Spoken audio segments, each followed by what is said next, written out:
Breaking আজ নবম pay scale নিয়ে বড় এবং যুগান্তকারী সুখবর দিলেন প্রধানমন্ত্রী তারেক রহমান।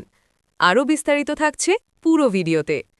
আসসালামু আলাইকুম প্রিয় চাকরিজীবী মহোদয়গণ, নবম পে স্কেলের আপডেট যদি সবার আগে পেতে চান তাহলে আমাদের এই চ্যানেলটি সাবস্ক্রাইব করে ভিডিওতে লাইক করে দিন।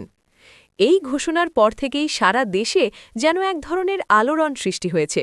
দীর্ঘদিন ধরে অপেক্ষায় থাকা সরকারি কর্মকর্তা কর্মচারীদের মুখে এখন স্বস্তির হাসি, কারণ নবম পে স্কেল নিয়ে যে সিদ্ধান্ত এসেছে সেটিকে শুধু একটি বেতন কাঠামোর পরিবর্তন বললে ভুল হবে। এটি আসলে একটি সামগ্রিক অর্থনৈতিক পুনর্বিন্যাসের ইঙ্গিত দিচ্ছে। এই সিদ্ধান্তের পেছনে রয়েছে দীর্ঘ আলোচনা, পর্যালোচনা এবং বাস্তব পরিস্থিতির গভীর বিশ্লেষণ। বিগত কয়েক বছরে দ্রব্যমূল্যের ঊর্ধ্বগতি, জীবনযাত্রার ব্যয় বৃদ্ধি এবং কর্মচারীদের আর্থিক চাপ বিবেচনায় নিয়ে সরকার এই পদক্ষেপ নিয়েছে। প্রধানমন্ত্রী তারেক রহমান স্পষ্টভাবে জানিয়েছেন, এই নতুন পে স্কেল শুধু বেতন বৃদ্ধি নয়, বরং কর্মচারীদের জীবনমান উন্নয়নের একটি বড় উদ্যোগ। সরকারি কর্মচারীরা দীর্ঘদিন ধরে দাবি জানিয়ে আসছিলেন যে বর্তমান অর্থনৈতিক বাস্তবতায় আগের বেতন কাঠামো আর কার্যকর নয়। বাজারে নিত্যপ্রয়োজনীয় পণ্যের দাম বৃদ্ধি পাওয়ায় তাদের বাস্তব আয় কমে যাচ্ছিল। এই অবস্থায় নতুন পে স্কেল তাদের জন্য আশার আলো হয়ে এসেছে। নবম পে স্কেলের অন্যতম বড় বৈশিষ্ট্য হচ্ছে বেসিক বেতন উল্লেখযোগ্য হারে বৃদ্ধি। শুধু তাই নয়, বিভিন্ন ভাতা যেমন বাড়ি ভাড়া, চিকিৎসা, যাতায়াত এবং অন্যান্য সুযোগ সুবিধাও নতুনভাবে নির্ধারণ করা হয়েছে। এতে করে কর্মচারীরা তাদের দৈনন্দিন জীবনে আরও স্বাচ্ছন্দ্য বোধ করবেন। এই সিদ্ধান্তের আরেকটি গুরুত্বপূর্ণ দিক হল পেনশন ব্যবস্থার উন্নয়ন। অবসরপ্রাপ্ত কর্মচারীদের জন্য নতুন সুবিধা যুক্ত করা হয়েছে, যাতে তারা অবসর জীবনে আর্থিক নিরাপত্তা পান। অনেক ক্ষেত্রে পেনশনের পরিমাণও বৃদ্ধি করা হয়েছে, যা প্রবীণ নাগরিকদের জন্য বড় একটি স্বস্তির খবর। সরকার মনে করছে এই পদক্ষেপ দেশের অর্থনীতিতে ইতিবাচক প্রভাব ফেলবে। যখন কর্মচারীদের হাতে বেশি অর্থ থাকবে তখন তাদের ব্যয় করার ক্ষমতা বাড়বে, যা বাজারে চাহিদা বাড়াবে। এর ফলে ব্যবসা বাণিজ্যও চাঙা হবে এবং সামগ্রিকভাবে অর্থনীতি আরও গতিশীল হবে। তবে এই সিদ্ধান্ত বাস্তবায়নে সরকারের জন্য একটি বড় চ্যালেঞ্জও রয়েছে, কারণ এত বড় পরিসরে বেতন বৃদ্ধি মানে সরকারের ব্যয়ও উল্লেখযোগ্যভাবে বাড়বে। এজন্য বাজেট ব্যবস্থাপনায় দক্ষতা এবং সঠিক পরিকল্পনা অত্যন্ত জরুরি।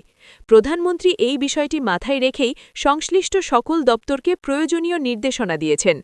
নবম পে স্কেল বাস্তবায়নের মাধ্যমে কর্মচারীদের মধ্যে নতুন করে কর্মস্পৃহা তৈরি হবে বলে আশা করা হচ্ছে, কারণ যখন একজন কর্মচারী তার কাজের যথাযথ মূল্যায়ন পান তখন তার কাজের প্রতি দায়িত্ববোধ এবং উৎসাহও বাড়ে। এতে করে সরকারি সেবার মানও উন্নত হবে। এই ঘোষণার পর বিভিন্ন মহলে ইতিবাচক প্রতিক্রিয়া দেখা গেছে। অনেকেই এটিকে সময় উপযোগী এবং সাহসী সিদ্ধান্ত হিসেবে অভিহিত করেছেন। আবার কেউ কেউ বলছেন এটি আরও আগে হওয়া উচিত ছিল।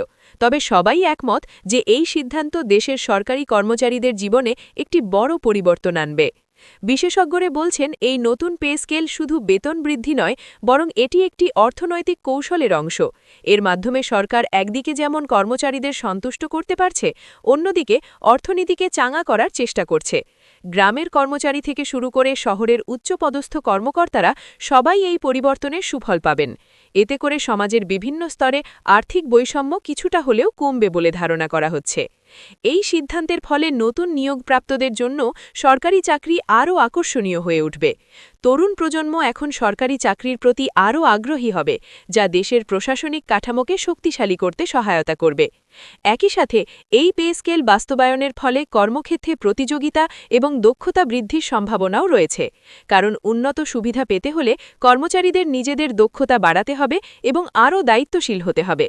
নবম পে স্কেলের আওতায় বিভিন্ন গ্রেডের মধ্যে পার্থক্য নতুনভাবে নির্ধারণ করা হয়েছে, যাতে পদোন্নতির ক্ষেত্রে একটি সুস্পষ্ট কাঠামো থাকে। এতে করে কর্মচারীরা তাদের ক্যারিয়ার পরিকল্পনা আরও ভালোভাবে করতে পারবেন।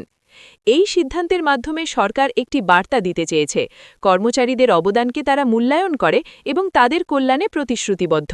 এটি প্রশাসনের প্রতি মানুষের আস্থা বৃদ্ধিতেও ভূমিকা রাখবে। তবে বাস্তবায়নের ক্ষেত্রে স্বচ্ছতা এবং জবাবদিহিতা নিশ্চিত করা অত্যন্ত জরুরি, কারণ এত বড় একটি পরিবর্তন সঠিকভাবে কার্যকর না হলে এর সুফল পুরোপুরি পাওয়া যাবে না। এই ঘোষণার পর এখন সবার নজর বাস্তবায়নের দিকে। কবে থেকে এটি কার্যকর হবে, কিভাবে এটি বাস্তবায়ন করা হবে, এই বিষয়গুলো নিয়ে কর্মচারীদের মধ্যে ব্যাপক আগ্রহ তৈরি হয়েছে। সামগ্রিকভাবে বলা যায়, নবম পে স্কেল দেশের অর্থনীতি, প্রশাসন এবং কর্মচারীদের জীবনে একটি বড় পরিবর্তনের সূচনা করেছে। এটি শুধু একটি আর্থিক সিদ্ধান্ত নয়, বরং একটি সামাজিক এবং অর্থনৈতিক অগ্রগতির প্রতীক। এই পরিবর্তনের মাধ্যমে দেশের উন্নয়নের যাত্রা আরও ত্বরান্বিত হবে বলে আশা করা হচ্ছে। কর্মচারীদের সন্তুষ্টি, প্রশাসনের দক্ষতা এবং অর্থনীতির গতিশীলতা সবকিছু মিলিয়ে এটি একটি যুগান্তকারী পদক্ষেপ হিসেবে বিবেচিত হচ্ছে। এখন দেখার বিষয়, এই সিদ্ধান্ত কত দ্রুত এবং কতটা কার্যকরভাবে বাস্তবায়িত হয়। কারণ একটি ভালো সিদ্ধান্তের প্রকৃত মূল্য তখনই পাওয়া যায় যখন এটি সঠিকভাবে কার্যকর হয় এবং মানুষের জীবনে বাস্তব পরিবর্তন নিয়ে আসে। এই ঘোষণার মাধ্যমে যে আশার সঞ্চার হয়েছে তা বাস্তবে রূপ নিলে দেশের সার্বিক উন্নয়ন আরও এক ধাপ এগিয়ে যাবে, এমনটাই প্রত্যাশা সবার। এই সিদ্ধান্ত বাস্তবায়নের মধ্য দিয়ে সরকারি চাকরিজীবীদের জীবনে একটি নতুন দিগন্তের সূচনা হতে যাচ্ছে। দীর্ঘদিনের প্রত্যাশা পূরণ হওয়ায় কর্মচারীদের মধ্যে স্বস্তি ও সন্তুষ্টি স্পষ্টভাবে লক্ষ্য করা যাচ্ছে। অর্থনৈতিক চাপ কমে আসার পাশাপাশি তাদের জীবনযাত্রার মানও আরও উন্নত হবে বলে আশা করা হচ্ছে। সরকারের এই উদ্যোগ প্রশাসনিক কার্যক্রমকে আরও গতিশীল এবং কার্যকর করে তুলবে।